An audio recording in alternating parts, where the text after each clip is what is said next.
এমন জামা পরলে ধর্ষণ তো করবেই, চলাফেরা ঠিক নেই, পোলারা কিছু কইলেই দোষ, মায়ে বুকের দুধ খাওয়ায় না, বাচ্চার অসুখ তো হইবই। ওপরের বক্তব্যগুলো কাল্পনিক, কারো মুখ থেকে শোনা বক্তব্য নয়, তবে এসব কথা সত্যিই শোনা যায় অহরহ।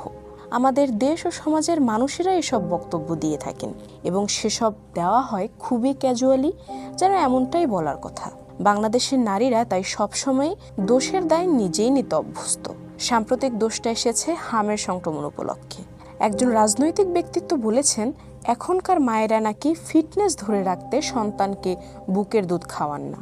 হ্যাঁ, প্রকাশ্যে বলা হয়েছে এমন কথা। সংবাদ সম্মেলনে এমনটা বলেছেন ইনকিলাব মঞ্চের সদস্য সচিব আব্দুল্লাহ আল জাবের।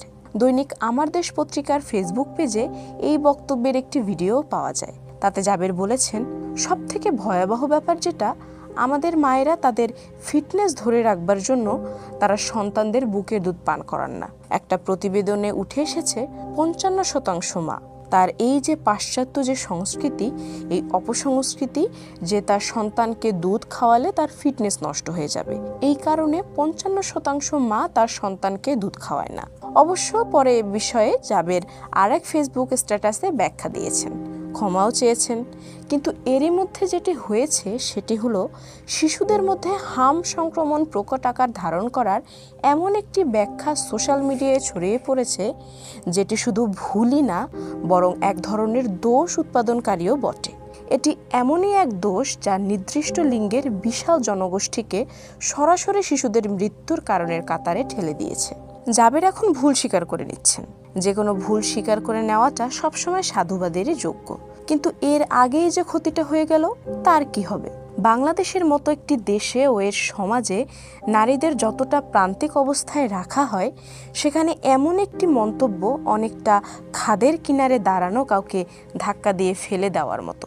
অথচ তেমনই একটি ঘটনা অবলীলায় ঘটে গেল, তাও আবার কোনো রাজনৈতিক ব্যক্তিত্বের মাধ্যমেই, যাদের কাজই হলো একটি গণতান্ত্রিক পরিবেশে রাজনীতির মাধ্যমে জনগণের উন্নতি ঘটানো।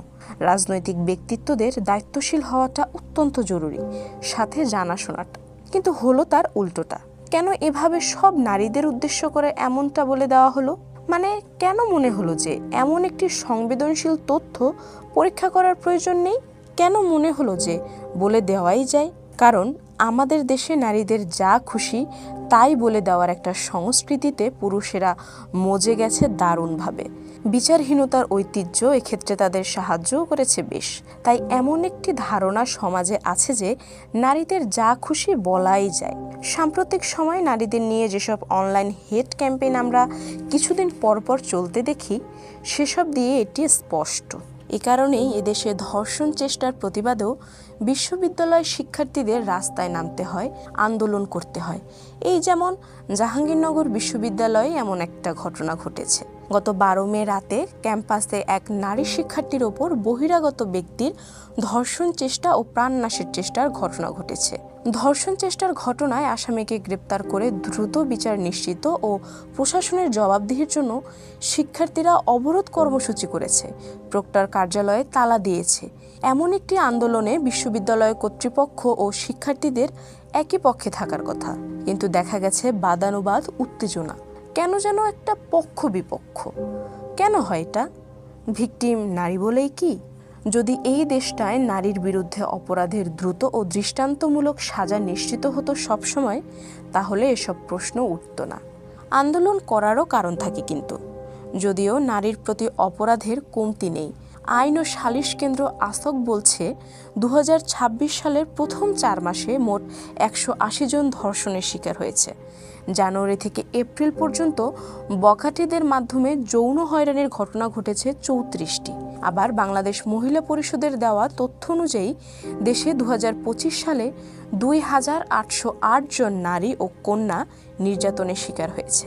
গত বছর মোট 786 জন ধর্ষণের শিকার হয়েছে, যার মধ্যে 543 জন কন্যা এবং 243 জন নারী।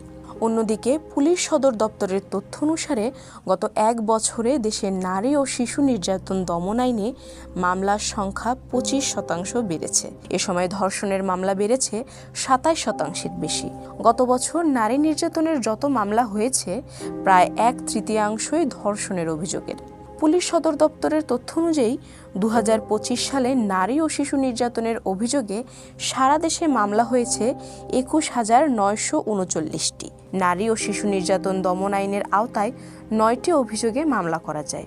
সেগুলো হলো ধর্ষণ ও ধর্ষণের কারণে মৃত্যু, বিয়ের প্রলোভনে যৌন সম্পর্ক স্থাপন, যৌন পীড়ন, যৌতুক, আত্মহত্যায় প্ররোচনা, অপহরণ, মুক্তিপণ আদায়, ভিক্ষাবৃত্তির উদ্দেশ্যে শিশুর অঙ্গহানি, দহনকারী পদার্থ দিয়ে সংগঠিত অপরাধ।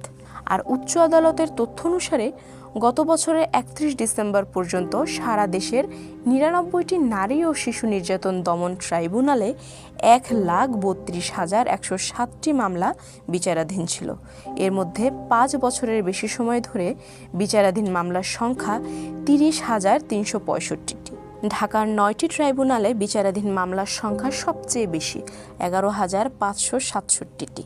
5 বছরের বেশি সময় ধরে বিচারাধীন 3,091টি মামলা। সুতরাং বোঝাই যাচ্ছে যে নারীর বিরুদ্ধে অপরাধের বিচার কতটা দ্রুত গতিতে ঘটছে। আর এমন পরিস্থিতিতে আরও অপরাধের সুযোগ তৈরি হয়, এমনটাই স্বাভাবিক। কারণ যদি অপরাধীরা বুঝে যায় যে এমন অপরাধে পার পাওয়া যায়, তবে তা বারবার করবে না কেন? সুতরাং নারীদের ক্ষেত্রে একটি ক্রমাবনতিমূলক পরিবেশ আমরা দেখতে পাচ্ছি। বিষয়টি এমন নয় যে হুট করে হয়েছে, কিন্তু সেক্ষেত্রে প্রতিরোধের ও প্রতিকারের কী ব্যবস্থা নেওয়া হয়েছে।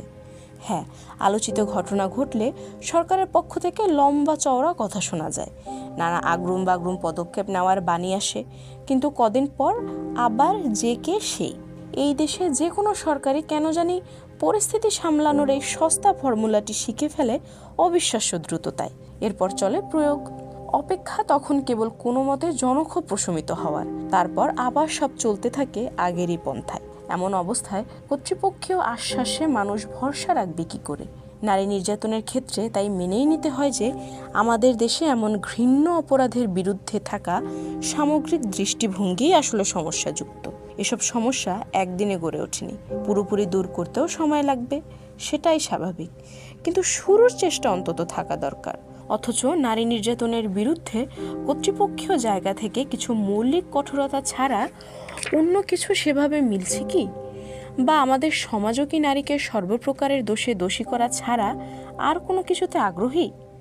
হাবে ভাবে মনে তো হয় না।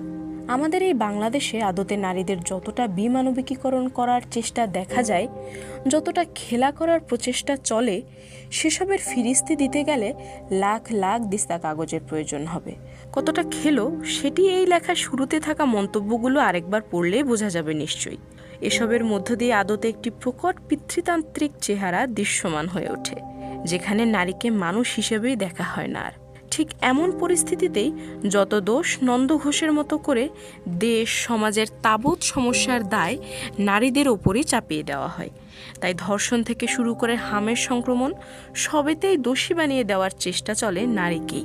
কারণ ধরেই নেওয়া হয়েছে যে নারীদের দোষ দিলেও দোষের কিছু নেই। তা এই দেশটা কি তবে কেবলই নারীদের ভিলেন বানানোর কারখানায় হয়ে উঠবে? এমন প্রশ্নের উত্তর নিয়ে আমরা যত বেশি ভাবব ততই মঙ্গল।